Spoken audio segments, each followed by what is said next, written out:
بسم اللہ الرحمن الرحیم۔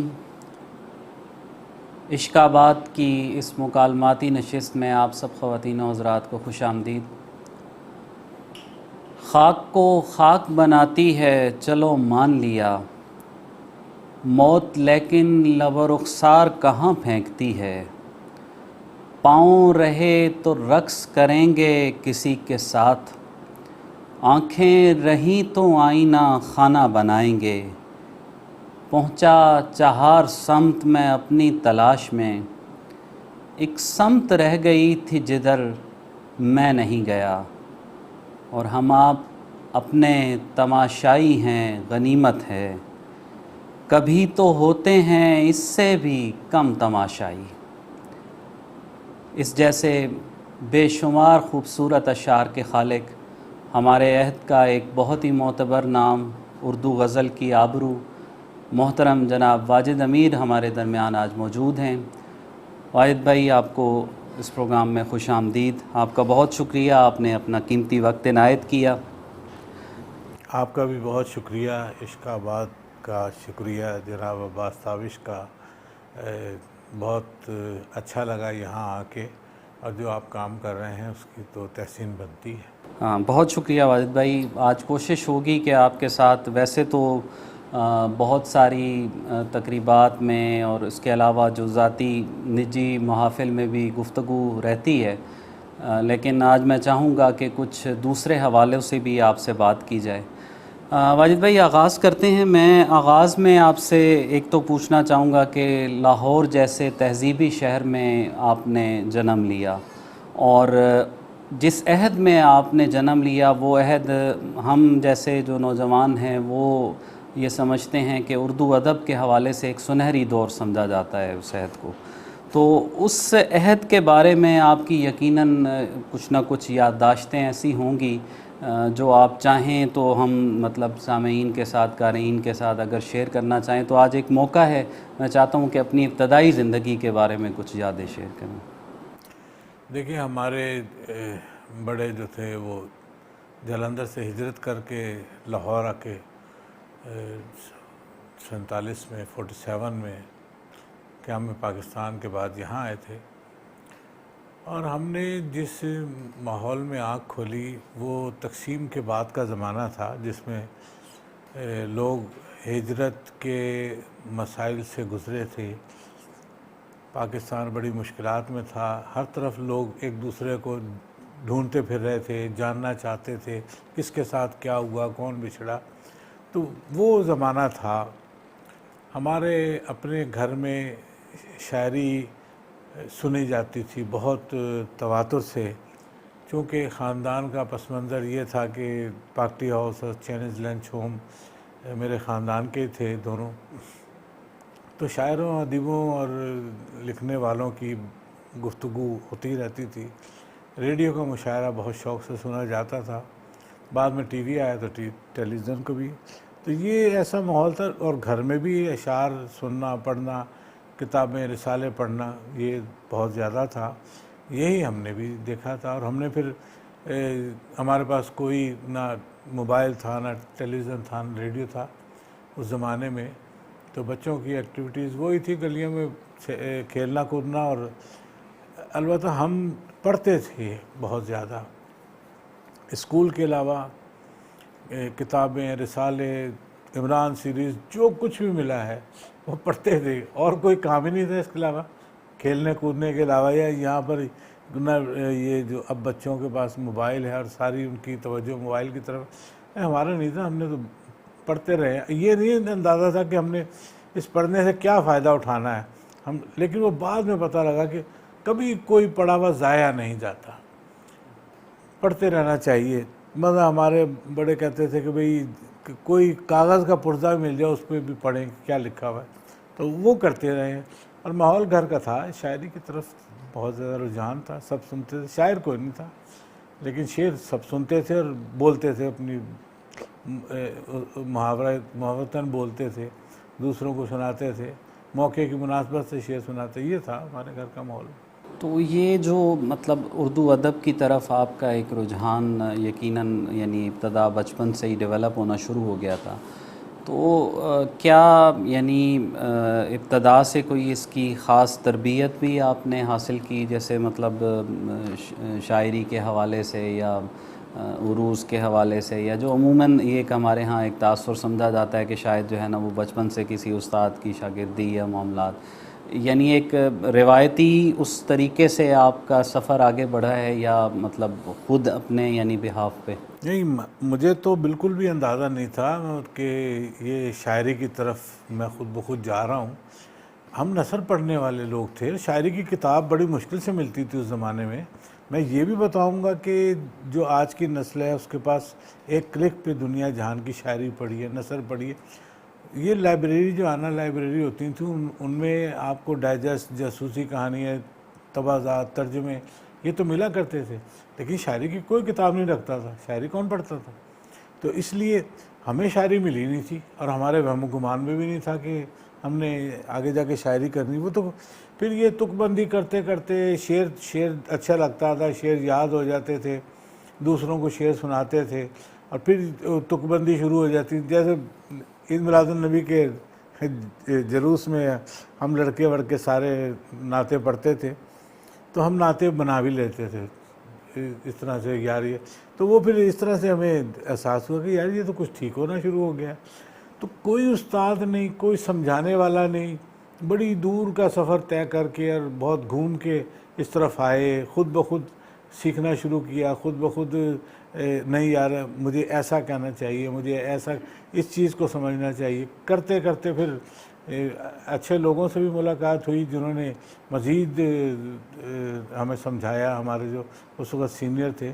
لیکن اس وقت تک بہت ٹائم گزر چکا تھا، بہت ٹائم ہم نے اندازہ نہیں تھا کہ ہمیں کیا کرنا چاہیے۔ اب بچوں کو شروع سے پتہ لگ جاتا ہے کہ ہم نے شاعری کرنی ہے یا کیا کرنا ہے، لیکن اس وقت کوئی ایسے حالات نہیں تھے، اور وہ بڑا ڈر بھی لگتا تھا کسی کو۔ کتنے ہی جگہوں پر اچھے شاعروں سے انہوں نے بتایا نہیں، جیسے پورنم صاحب سے ایک مرتبہ ملاقات ہوئی، یہ 70s کی بات ہے، پورنم الہ آبادی کسی جگہ پر، تو میرے ساتھ کے لڑکے نے کہا کہ یہ شعر کہتا ہے، تو میں نے کہا نہیں جی میں نے شعر نہیں کہتا۔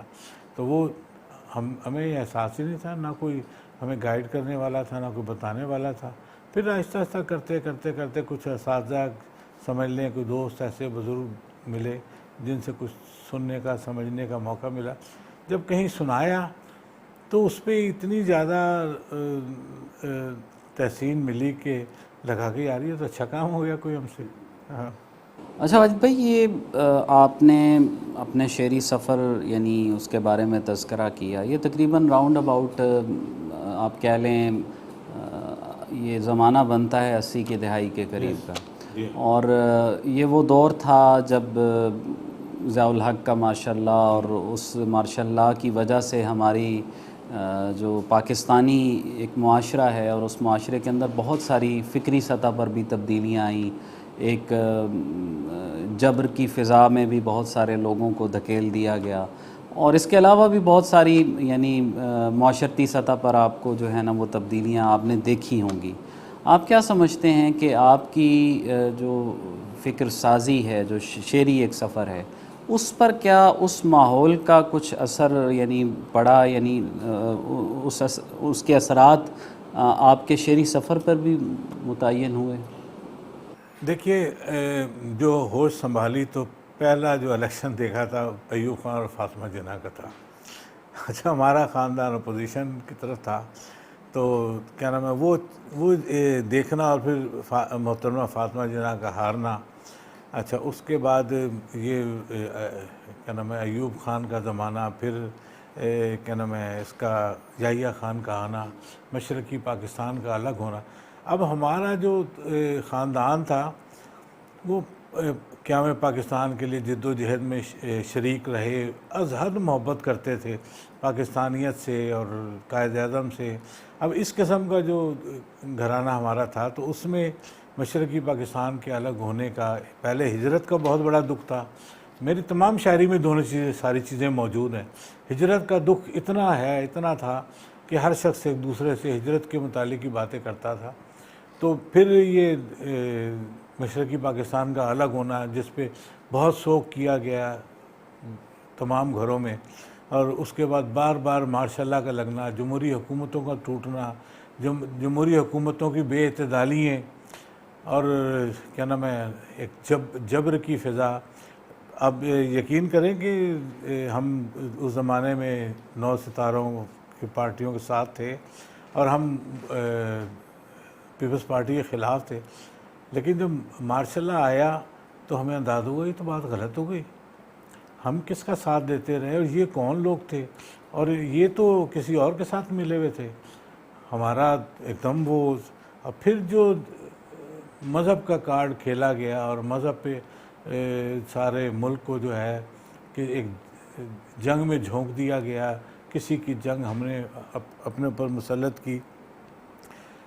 تمام تر آشوب کا دور ہے، مختلف حکومتوں کا بننا ٹوٹنا، مصائب مصیبتیں مشکلات، تو یہ سب کچھ مگر یہی تو شاعری کرنے کے لیے مواقع تھے۔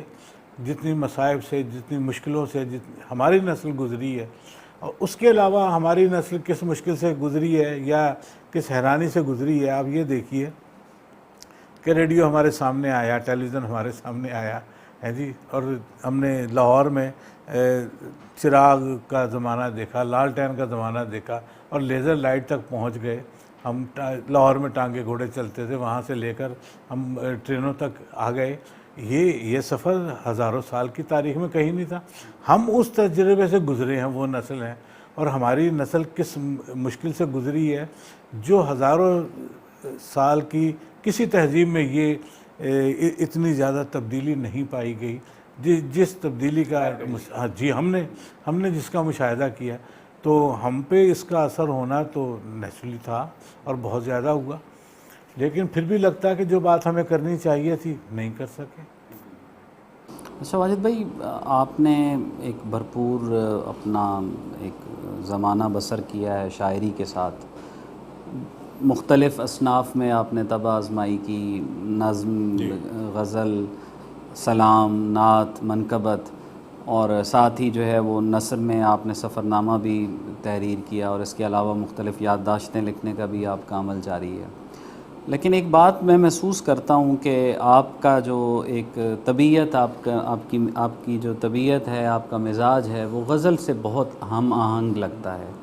تو یہ کیا شعوری طور پر آپ نے غزل کا انتخاب کیا، اس میں زیادہ آپ یعنی لکھتے ہیں، یا یہ غیر شعوری طور پر آپ اس کو قریب؟ بڑا اچھا سوال ہے۔ اصل میں ہمیں کسی کو بھی نہیں پتہ ہوتا کہ ہم نے کیا کرنا ہے، سامنے غزل پڑتی ہے تو اسی میں شروع ہو جاتے ہیں غزل کہنا۔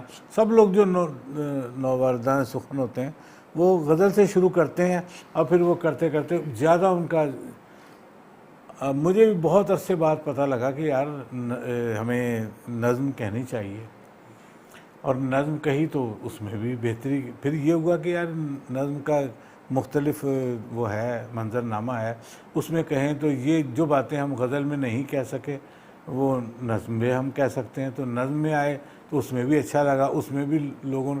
میں ہمیشہ سب کو یہی کہتا ہوں کہ آپ شاعری کی طرف اگر آ رہے ہیں تو پہلے آپ پریکٹس کرتے چلیں، پھر دیکھیں کہ آپ کا رجحان کس طرف ہے۔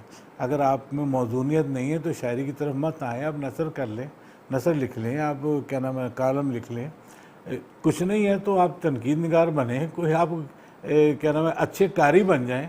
تو ضروری نہیں کہ آپ بہت اچھے تخلیق کار بھی ہوں، آپ میں ایک تنقید نگار بھی ہو سکتا ہے، ایک قاری بھی اچھا ہو سکتا ہے، تو آپ اس طرف چلے جائیں۔ تو ہمیں اندازہ نہیں تھا، پھر یہ ہوا کہ کچھ نثر لکھنی پڑی تو وہ کیا نام ہے اس طرف گئے، تو وہ بھی اچھا لگا کہ یار یہ تو، پھر اس طرف گئے تو وہ بھی کام ٹھیک رہا، تو نثر لکھی تو پھر لکھتے چلے گئے، جو بھی کام ملا اس کو کرتے چلے گئے، اور یہ ہوا کہ اس میں لوگوں نے حوصلہ افزائی کی، اور یہ بھی لگا کہ یار یہ مفہوم جو بات کرنا چاہتے تھے وہ کر لی ہے۔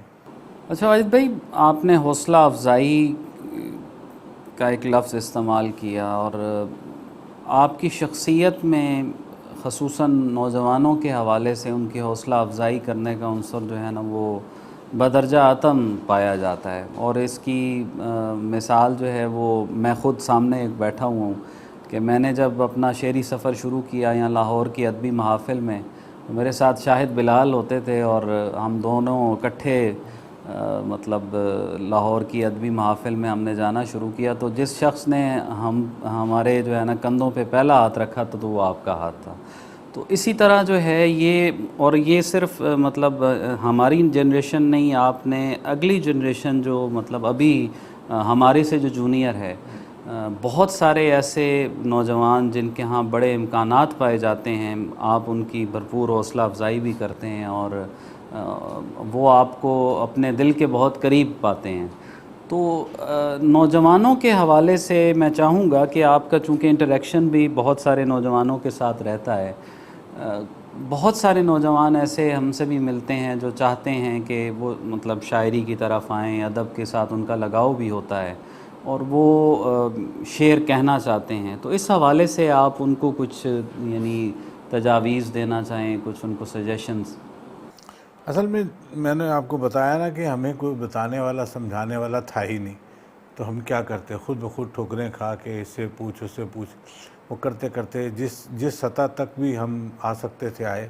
اس کے بعد یہی سوچا کہ یار جو لوگ نئے آ رہے ہیں ان کو تھوڑا سا ہاتھ پکڑ کے بتایا جائے کہ یار اس طرح سے تم بھی کر لو. کوئی بہت بڑے روزیے بننے کی ضرورت نہیں ہے.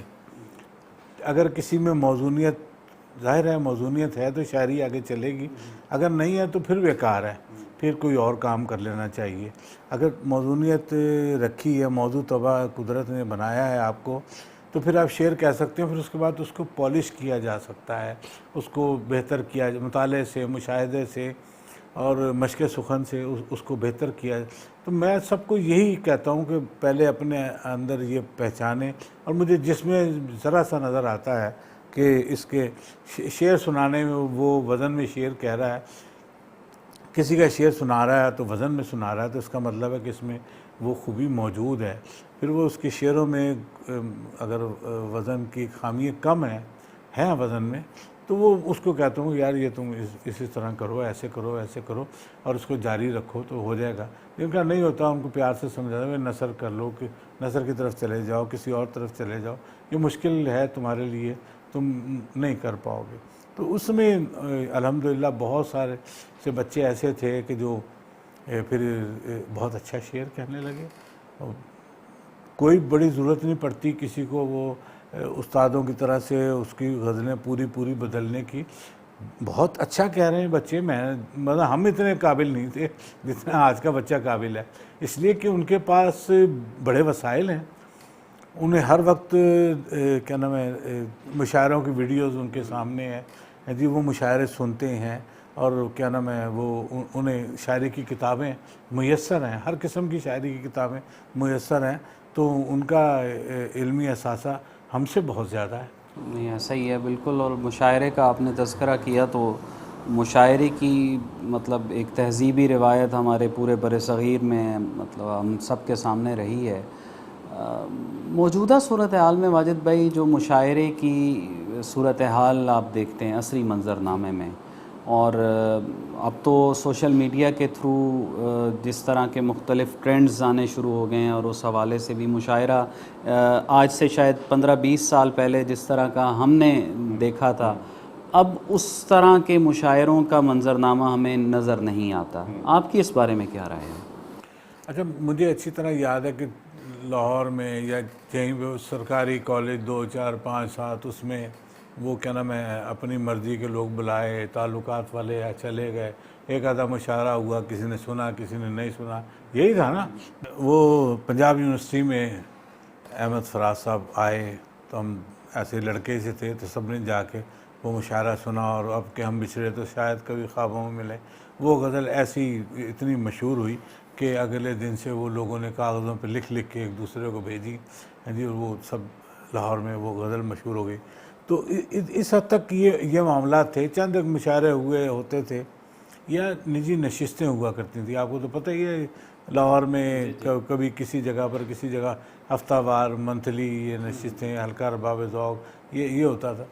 اس کے بعد یہ جب سوشل میڈیا کا دور آیا اور کیا نام ہے نئی جو یونیورسٹیز آئی تھیں پرائیویٹ، انہوں نے مشاعرے کا سلسلہ شروع کیا، تو یہ اتنی مقبولیت حاصل کر گیا کہ شاعروں کے بھی سنبھالے نہیں سنبھل رہا.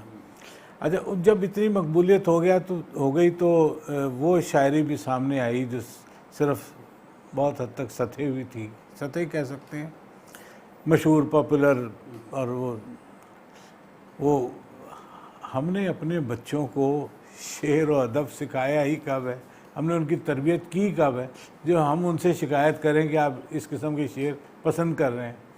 کیا ہمارا خواندگی کا پرسنٹیج ہے، اور کتنے لوگ پڑھے لکھے ہیں، اور کتنے کتابیں پڑھتے ہیں، کتنے شعر فہم ہے؟ بہت بہت دور کی کہانی ہے یہ۔ اب جتنا کچھ بھی ہو گیا اس کو غنیمت ہی سمجھا جائے۔ اچھا دوسری بات یہ، میں اس چیز کا ہمیشہ سے قائل رہا ہوں کہ بھئی یہ جس طرح یہ جو بھی شاعری ہو رہی ہے یہ ہمارا سمجھ لیں کہ ہمارے شو کیس میں کوئی لگی ہوئی چیزیں جس کو دیکھ کے لوگ اٹریکٹ ہو کے اس دکان میں داخل ہوتے ہیں، پھر آگے ان کو پتہ، جو آگے آ جاتے ہیں ان کو پتہ لگتا ہے کہ یار شاعری یہ ہے یا یہ ہے، کون سی والی شاعری بہتر ہے۔ اب کسی کو آنے تو دو، اس طرف توجہ تو کرنے دو شعر کی طرف، شاعری کی طرف، پھر اس کے بعد وہ خود فیصلہ کر لے گا کہ یار میں نے کون سی والی شاعری۔ میں نے بہت سارے لوگوں کو دیکھا ہے، بہت سے بچوں کو دیکھا ہے، وہ اس طرف سے پھر آگے آئے اور انہوں نے بہت اچھی سنجیدہ اور شاعری کی اور کامیاب رہے وہ۔ اچھا ماجد بھائی، ایک چیز، ایک پرسپیکٹو میں نے یہ محسوس کیا ہے کہ بعض ادباء یا شعراء جو مشاعرہ مطلب ایک محافل میں زیادہ آنا جانا ہوتا ہے، تو ان کے بارے میں نا ایک جنرل ایک رجحان جو ہے وہ بنا لیا جاتا ہے کہ یہ جی مشاعرے کا شاعر ہے، حالانکہ ایسا ہوتا نہیں ہے۔ مطلب کئی ایسے لوگ آپ کو ملتے ہیں کہ جب وہ کاغذ پہ ان کو پڑھنے کا ہمیں موقع ملتا ہے تو وہ شاید مشاعرے میں اتنا زیادہ ان کا تاثر نہیں بن پا رہا ہوتا جتنا ان کو کاغذ پہ پڑھنے کا جو ہے نا تاثر مضبوط ہمیں محسوس ہونا شروع ہو جاتا ہے۔ تو یہ جو تاثر بنا لیا جاتا ہے کہ جو شاعر جو ہے وہ زیادہ مشاعرے پڑھ رہا ہے تو اس کو کیٹیگرائز کر دیا جائے کہ یہ جی مشاعرے کا شاعر ہے صرف، اور یہ خاص کا شاعر ہے، تو اس بارے میں آپ؟ اچھا دیکھیں، اگر آپ قیام پاکستان کے بعد کے لوگوں کو دیکھیں، ہمارے جتنے بھی بڑے بڑے شاعر تھے تمام مشاعرے پڑھتے تھے۔ احمد ندیم قاسمی ہوں، کیا نام نیازی صاحب ہوں، احمد فراز ہوں، فیض صاحب ہوں، سب مشاعرے پڑھتے تھے کہ نہیں پڑھتے تھے؟ پڑھتے تھے سب لوگ۔ ہم نے پاکستان میں بہت عمدہ معیاری شاعری کو مشاعروں تک لے کر آئے ہیں، یہ اور کہیں نہیں ہوا۔ آپ نے انڈیا کا تو سنا ہے نا، دیکھا ہے کہاں کہاں تک شاعری ہوتی ہے، وہاں پر بے شک مشاعرے کے شاعر الگ ہیں اور کتاب کے یا رسالے کے شاعر الگ ہیں، لیکن ہمارے یہاں پر جتنے بھی اچھے مشہور شاعر تھے وہ مشاعرے بھی پڑھتے رہے ہیں۔ ہم نے وہ ماحول بنایا تھا کہ اچھے شعر کو مشاعرے میں پڑھا جائے، اور یہ چلتا رہا تھا ہمارے یہاں۔ دوسری چیز یہ ہے کہ آپ سطحی قسم کے شاعروں پہ مشاعرے کو کیوں چھوڑ رہے ہیں؟ آپ یہ میدان خالی کیوں کر رہے ہیں؟ اگر 10 لوگ ان کے سننے والے ہیں تو 10 لوگ آپ کے بھی سننے والے ہوں گے۔ آپ رسالے میں کوئی چیز اگر اپنی بھیجتے ہیں تو وہ بھی تو مشاعرہ ہے، لکھا وہ مشاعرہ ہے، تو آپ اس میں تقسیم کس طرح سے کر سکتے ہیں؟ یہ ضرور ہے، بالکل اس طرح سے ہے کہ اچھا شعر کہنے والا بعض اوقات مشاعرے میں اس طرح سے شعر نہیں پڑھ پاتا اور لوگوں کو متاثر نہیں کر سکتا۔ بہت سارے لوگوں کی اس میں مثال ہے، شعر ان کا بہت اچھا ہوتا ہے لیکن ان کی ادائیگی ایسی ہوتی کہ مشاعرے میں متاثر نہیں کر پاتے، لیکن اس میں باقی لوگوں کا کوئی قصور نہیں ہے، یہ تو نہ سمجھنے والوں کا کوئی قصور ہے۔ اس میں دیکھیے، آپ جب لوگوں کے سامنے گئے ہیں تو آپ کو بتانا ہے کہ میرا شعر کس کیفیت کا ہے، ٹھیک ہے کہ نہیں؟ آپ اپنے شعر کو ہی غیر کا شعر سمجھ کے اگر پڑھیں گے جی تو وہ لوگوں پہ اثر انداز نہیں ہوگا۔ میں مشاعرے کا قائل ہوں ہمیشہ سے، آپ لوگوں کے سامنے جائیں اور لوگوں کو بتائیں کہ ہم یہ کہہ رہے ہیں۔ مطلب لیکچر کیوں دیا جاتا ہے؟ کتابیں پڑھ کے کیوں نہیں لوگ ایم اے کر لیتے؟ اسی لیے دیا جاتا ہے نا، جو لکھا ہے وہی پڑھ رہا ہوتا ہے نا، جو استاد ہے، ٹیچر ہے، جو لکھا ہے وہی پڑھ کے سمجھا رہا ہے نا۔ تو یہ اسی لیے کہ آپ کے دیکھ کے، سن کے، سمجھ کے اس کا اثر کچھ اور پڑتا۔ اچھا، اس میں آپ نے تذکرہ جیسے کیا رسالہ جات کے حوالے سے، آپ نے ایک تذکرہ آئی گیا تو اسی سے متعلقہ ایک سوال جو میرے ذہن میں آ رہا ہے کہ چونکہ آپ کا انٹریکشن جو ہے وہ نوجوانوں کے ساتھ بھی بہت سارا رہتا ہے، یہ جو ایک سوشل میڈیا کے آنے سے ایک تاثر بن گیا ہے کہ نوجوان فیس بک، اس کے علاوہ جو مطلب میڈیمز میسر ہیں ان پر اپنا کلام فوری طور پر شیئر کر دیتے ہیں، مطلب لوگوں تک پہنچ بھی جاتا ہے، لیکن وہ جو ایک ہمارے ہاں اور آپ جیسی جنریشن رسالے کے اندر مسلسل چھپنے کو یعنی اہم سمجھتی تھی اور اس باقاعدگی سے فنون اور اس طرح کے آپ رسالوں میں چھپتے رہے ہیں، تو یہ نوجوانوں کے اندر یہ یعنی ایلیمنٹ اب کیوں کم ہوتا جا رہا ہے؟ اور آپ کیا اس ایلیمنٹ کے کم ہونے کو یعنی ایک خامی کے طور پر نہیں دیکھتے کہ نوجوانوں کو اس حوالے سے چھپنا چاہیے؟ اچھا، جب ہم اس ادبی منظرنامے میں ہم آئے ہیں تو اس زمانے میں بھی ایسے جو لوگ نشستوں میں آیا کرتے تھے، سینئر بھی تھے، جونیئر بھی تھے، اچھا ان سے جب کوئی بات ہوتی تو وہ کہتے تھے کہ یہ فضول کام ہے رسالوں میں چھپنا اور یہ اور وہ قطعاً چھپنے کو تیار نہیں ہوتے تھے اس زمانے میں بھی. جبکہ آپ یہ اندازہ کیجئے کہ کسی اخبار کے ادبی صفحے میں کسی غزل چھپ جانا اس کو صبح ہی صبح سارے پاکستان میں اس کو مشہور کر دیتا. آپ کو پتہ کس قدر یہ ادبی صفحات کہ کس دلچسپی سے ان بڑے رسالوں میں جو کچھ ہوتا تھا، جو چھپتا تھا، وہ کچھ ہی عرصے میں مقبول ہو جاتا. لیکن اس میں ایک بڑا ایک طبقہ وہ بھی تھا جو رسالوں میں چھپنا ناپسند کرتا تھا، اور ہم بھی بہت عرصہ اسی میں رہے. ایسی فضول کی فقیری تاریخ کی ہوتی ہے، فضول کے وہ اپنے انا رکھی ہوتی ہے کہ ہم نے چھپنا نہیں یہ. لیکن پھر جو خالد صاحب سے ملے تو خالد صاحب نے ہمیں اس کی طرف توجہ بھئی چھپا کرو. پھر خالد صاحب کہتے تھے ابھی لکھ کے دو، تو یہ پھر احساس ہوا یار یہ بہت اچھی بات ہے. اچھا، میں سب نوجوانوں کو یہی بات کہتا ہوں، آپ نے کچھ لکھا ہے نا تو اس سے سب سے پہلے اس کو کسی رسالے میں چھپوا لیں. پھر بعد میں آپ چیختے پھرتے ہیں میری غزل فلانے نے اپنے فیس بک پہ لگائی، میری غزل فلانے نے لگا دی، میرا شعر فلاں نے اٹھا لیا. تو میں کہتا ہوں کہ آپ کے رسالے میں چھپے گا تو پہلی سند ہوگی کہ آپ نے یہ شعر کب کہا ہے، یہ غزل کب کہی ہے، یہ نظم کب کہی ہے. اس کے بعد میں جو کوئی بھی اگر کرے گا آپ کا ہم اثر ہی بے شک کوئی غلطی سے کر لے یا جان کے کر لے تو آپ کے پاس ثبوت ہوگا بھئی یہ میری چیز پہلے کی موجود تھی. تو چھپنا چاہیے. رسالے کی اہمیت اپنی جگہ پر، کتاب کی اہمیت اپنی جگہ پر، اور اس کو مقدم رکھنا بھی چاہیے. آپ نے تذکرہ کیا خالد احمد صاحب کا تو مجھے وہ سارا زمانہ جو ہے وہ یاد آنا شروع ہو گیا کہ کیسے کیسے قیمتی لوگ اس زمانے میں موجود تھے. پچھلے 2-3 سالوں کے اندر بہت سارے ہمارے قیمتی لوگ جو ہیں وہ ہم سے رخصت ہو گئے ہیں. آپ ان کی کمی یقیناً محسوس کرتے ہوں گے. بالکل ہم نے تو ان لوگوں کا ان کی انگلی پکڑ کے چلنا سیکھا ہے. خالد احمد صاحب سے بہت کچھ سیکھا. بہت لوگ تھے جنہیں ہم دیکھتے تھے، جنہیں سنتے تھے، جن کے جیسا بننا چاہتے تھے، جن کے جیسا لکھنا چاہتے تھے. انہوں نے غیر محسوس طریقے سے ہماری تربیت کی اور ان سے سیکھا ہے. اچھا واحد بھائی، آپ کا بہت سارے یعنی حوالے ہیں، نعت گوئی کے حوالے سے بھی آپ کا بہت کام ہے، اور معاصر ہماری جو نعت اس وقت کہی جا رہی ہے اس پر آپ کی گہری نظر بھی ہے. آپ کیا سمجھتے ہیں کہ موجودہ عہد میں یعنی پچھلے 15-20 سالوں میں جو نعت کی مختلف مجموعے آپ کے سامنے آتے رہے ہیں، کیا نعت نے کوئی ان 20-25 سالوں میں جو مطلب ہماری نعت کی گزشتہ روایت تھی اس سے کچھ مختلف یعنی اس کو آگے بڑھایا ہے؟ کوئی نئے رجحانات یعنی نعت کی سطح پر آپ نے دیکھیں؟ کیونکہ اس حوالے سے آپ نے تنقیدی کام بھی کیا ہے، مضامین بھی آپ کے کافی مذہبی حوالے سے مختلف اصناف پر بھی موجود ہیں. تو میں جاننا چاہوں گا کہ نعت کا جو عصری منظرنامہ ہے اس کے بارے میں آپ کی کیا رائے ہے؟ میں تو اس کو اس انداز سے دیکھتا ہوں کہ نعت بہت زیادہ کہی جا رہی ہے، اور اس میں روایتی نعت بہت زیادہ، جو روایتی مضامین ہیں نعت کے اسی کی طرف اکثریت کا رجحان ہے. لیکن اس میں بہت اچھے لوگ بھی نعت کی طرف آئے ہیں. اکا دکا نعت کہنے والے اور اپنے غزل کے مجموعوں میں 1-2 نعت لگانے والے وہ بھی بہت اچھی نعت کہہ رہے ہیں.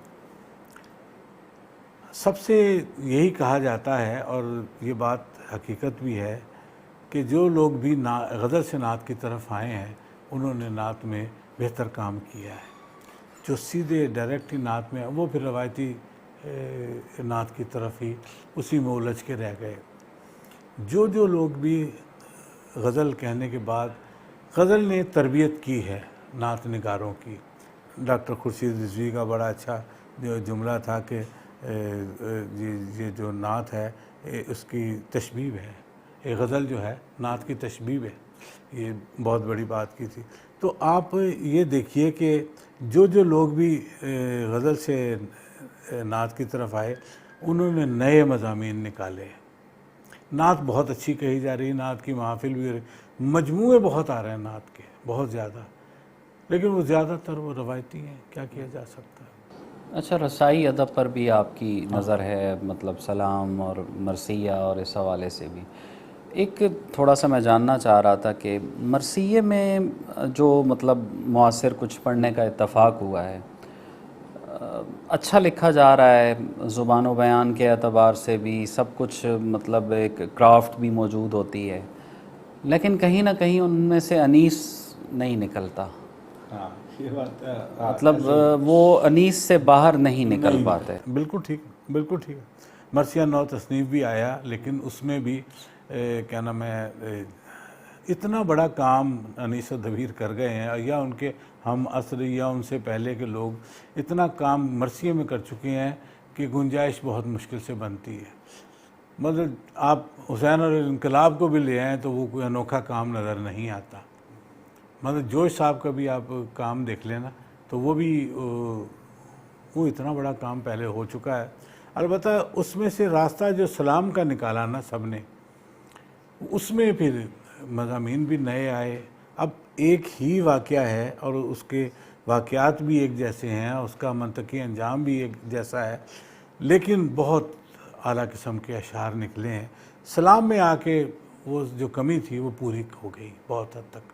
جو ادبی سطح پہ سلام لکھا جا رہا ہے میں اس کی بات کر رہا ہوں.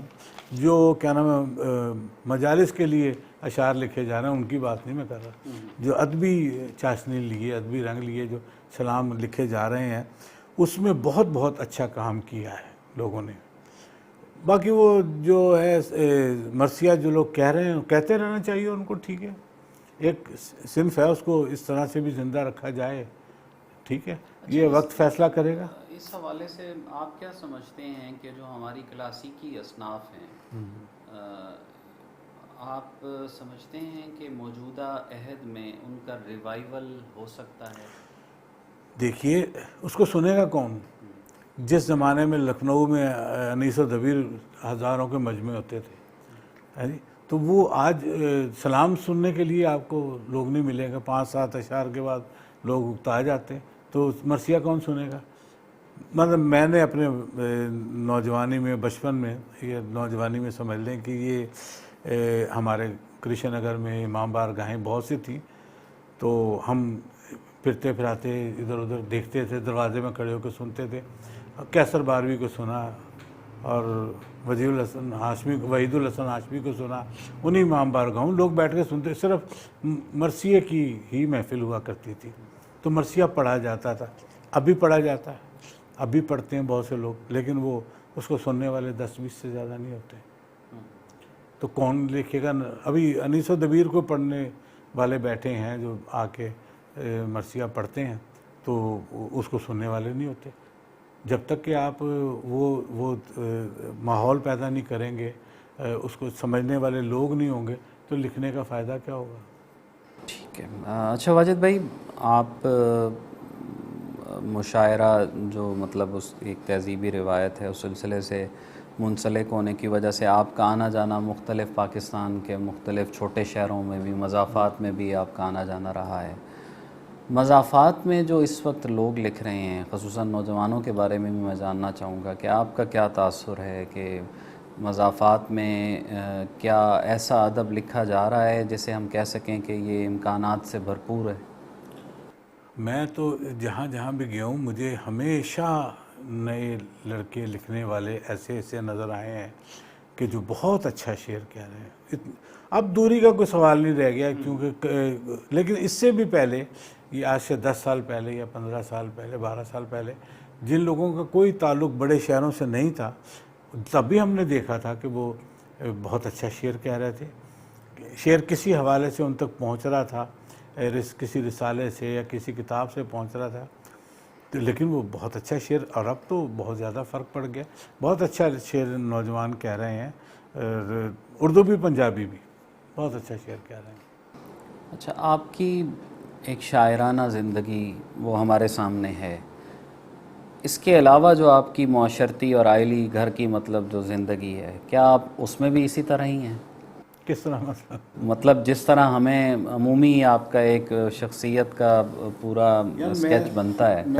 میں کبھی نچلا نہیں بیٹھا، ٹکے نہیں بیٹھا کبھی بھی، مجھے مگر رشتہ دار ادھر ادھر اپنے کاموں کے لیے کھینچے پھرتے ہیں، ہمارا یہ کروا دیں وہ کروا دیں، میں بس یہی کام کرتا رہتا ہوں، ہر وقت لوگوں کے کام کرتا رہتا ہوں، اور وہ یہ کہ تعلق رکھا ہے سب سے، رشتوں کا بھی پاس رکھا ہے، رشتے سے بھی بنا کے رکھی ہے، اچھے برے تو ہوتے رہتے ہیں معاملہ۔ یہ میں نے سوال اس لیے واحد بھائی کیا ہے کہ بہت سارے ہم اپنے جو جنریشن کے ہمارے نوجوان بھی ہیں، لوگ ایسے ملتے ہیں، میں نے یہ فیل کیا ہے کہ بعض دفعہ جو ہے نا وہ ایسے شعراء جو بالکل ہی شاعری اپنے اوپر طاری کر کے جو اس کی معاشرتی جو ذمہ داریاں بن رہی ہوتی ہیں بطور انسان، ان کو بالکل بالائے طاق رکھ کر جو ہے نا وہ سمجھتے ہیں کہ شاید باقی سب کچھ جو ہے وہ میری ذمہ داریاں وہ ختم ہو گئی ہیں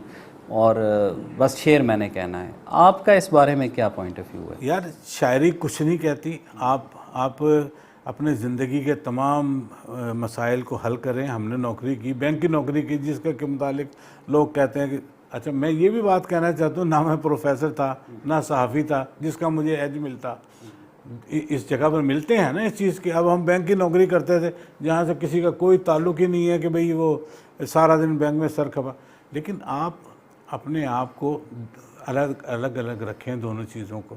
ہم نے رشتے بھی نبھائے الحمدللہ، ہم نے نوکریاں بھی کی، کاروبار بھی کیا اور شاعری بھی کی۔ جیسے آپ گاڑی چلاتے ہیں تو آپ کو کب پتہ لگتا ہے کہ آپ گیئر لگا رہے ہیں، بریک لگا رہے ہیں، ایک آٹومیٹک طریقے سے آپ سسٹم بنا لیں اپنا، سب کچھ کرنا چاہیے۔ ہم نے رشتے نبھائے ہیں الحمدللہ، اور کام بھی کرا ہے، نوکری بھی کی ہے اور شاعری بھی کی ہے، کہ اس کے لیے ٹائم نہیں مل رہا، اس کے لیے ٹائم نہیں مل رہا۔ آپ نے ساری زندگی شاعری کی اور آپ کے پاس 4 شعر نہیں ہیں تو کیا فائدہ ہوا؟ اچھا واحد بھائی، ایک سوال میں پوچھنا چاہ رہا تھا کہ آپ نے ایک بھرپور شعری سفر آپ کا گزرا ہے۔ بعض دفعہ یہ سوال میں نے 2-3 اپنے سینئرز اور سے بھی یہ مطلب پوچھا تھا کہ عمومی طور پر نا ایج کے ساتھ ساتھ، یعنی جیسے جیسے عمر بڑھتی ہے تو شعری وفور جو ہے اس میں کمی آنا شروع ہو جاتی ہے۔ آپ کے ہاں وہ چیز مجھے نظر نہیں آئی، مطلب تسلسل کے ساتھ آپ کا یہ سفر جاری ہے، اور صرف یہ نہیں کہ آپ نے اپنے آپ کو شاعری تک محدود رکھا، بلکہ سفر نامہ بھی تحریر کیا، مضامین تنقیدی جو ہے مضامین بھی لکھے، اور ابھی آپ تذکرہ شاید ایک دفعہ کر رہے تھے کہ کچھ آپ اپنی یادداشتیں، جو آپ کا ایک بھرپور تہذیبی زندگی گزری ہے، بہت یعنی قیمتی لوگوں کے ساتھ وقت گزرا ہے، تو وہ بھی آپ لکھنے کا ارادہ رکھتے ہیں۔ تو آپ یعنی اپنی انرجیز کو ابھی بھی اسی طرح پاتے ہیں؟ مطلب ہماری تو خواہش یہی ہے کہ آپ اسی طرح لکھتے رہیں۔ اصل میں بات یہ ہے کہ میں ٹریک پہ آیا بڑی مشکل سے، جیسے میں شروع کا مجھے سمجھانے والا بتانے والا کوئی نہیں تھا، خود ہم ٹرین کے ساتھ دوڑتے رہے، بڑی مشکل سے ٹرین پہ چڑھنے میں کامیاب ہوئے۔ تو جب ایک بہت بڑا زمانہ آپ نے بڑی مشکل کا کاٹا ہو اپنے تخلیقی معاملے کے ساتھ، تو بہت دیر کے بعد پھر اوڑھنا بچھونا یہی ہو گیا، لکھنا پڑھنا یہی رہ گیا۔ اب تو ریٹائرمنٹ کے بعد تو اتنا کچھ پڑھتے ہیں، اتنا کچھ لکھتے ہیں، مجھے تو لگتا ہے کہ کچھ اور چاہیے وسعت میرے بیان کے لیے۔ چلیں، یہ تو اچھی بات ہے۔ واحد بھائی، میر، غالب یا اقبال، آپ ان تینوں میں سے کس کو اپنے جو ایک شعری مزاج ہے اس کے قریب پاتے ہیں، اور مطلب مطلب جس کو پڑھتے ہوئے آپ کہہ سکیں کہ ہاں جی مجھے ایک اپنی طبیعت کے بالکل قریب یہ ملتے ہیں؟ اصل میں ایک یہ تینوں ایک مختلف ادوار کے ہیں. اردو جس طرح سے چل رہی تھی اور انہوں نے اپنے اسی منظرنامے میں شاعری کرنی تھی. میر کا زمانہ اور تھا، غالب کا اور تھا، اور اب جو ہے اس کا زمانہ، غالب کا زمانہ اور تھا. لیکن مجھے غالب اور اقبال بہت زیادہ اپنے قریب لگے ہیں. میر اتنا نہیں لگا میں اپنے قریب. زبان ضرور مجھے میر کی اچھی لگی ہے، لیکن جو خیال کی شاعری ہے وہ یہاں آ کے بدلتی چلی گئی. غالب نے تو بہت کمال کر دیا، اور اقبال نے ان مضامین کو اپنے اسلوب میں ڈھالا ہے جو مضامین ہو ہی نہیں سکتے تھے قلم بند، شاعری میں نہیں ڈھل سکتے تھے. لیکن اقبال نے اس کو ایسا سافٹ کیا، ایسا ملائم کیا کہ وہ لوگوں کے بھی دل میں اترنے لگے. ورنہ وہ اتنے خشک مضامین تھے کہ جن کے اوپر کوئی شعر کہنا محال تھا. یہ کارنامہ اقبال نے کر کے دکھایا. پہلے غالب نے کیا، پھر اقبال نے یہ کارنامہ کر کے دکھایا. میرے لیے تو دونوں بہت بڑے ہیں. صحیح.